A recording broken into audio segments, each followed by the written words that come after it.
Taste the Daily. Kallakurichi மாவட்ட அதிமுக தலைமை அலுவலகத்தில் புரட்சித் தலைவி ஜெயலலிதாவின் 77வது பிறந்தநாள் கொண்டாட்டம் தொடர்பாக ஆலோசனைக் கூட்டம் நடைபெற்றது. இதில் மாவட்ட செயலாளர் குமரகுரு கலந்து கொண்டு அம்மா பேரவை கழக நிர்வாகிகளுக்கு ஆலோசனைகள் வழங்கினார். புரட்சித் தலைவியின் பிறந்த நாளை ஆண்டு முழுவதும் விமர்சையாக கொண்டாடுவது குறித்தும், ஏழை மக்களுக்கு அன்னதானம் மற்றும் பல்வேறு நலத்திட்ட உதவிகள் செய்வது குறித்தும் ஆலோசனைகள் வழங்கப்பட்டது.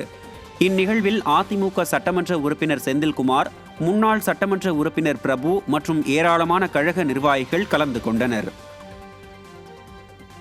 தஞ்சாவூர் மத்திய மாவட்ட அதிமுக அலுவலகத்தை முன்னாள் அமைச்சர் காமராஜ் திறந்து வைத்தார்.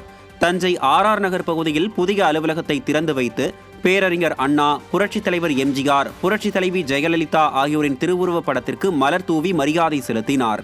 இந்நிகழ்வில் மத்திய மாவட்ட கழக செயலாளர் மா சேகர், கழக அமைப்புச் செயலாளர் ஆர் காந்தி உள்ளிட்ட ஏராளமான கழக நிர்வாகிகள் கலந்து கொண்டனர்.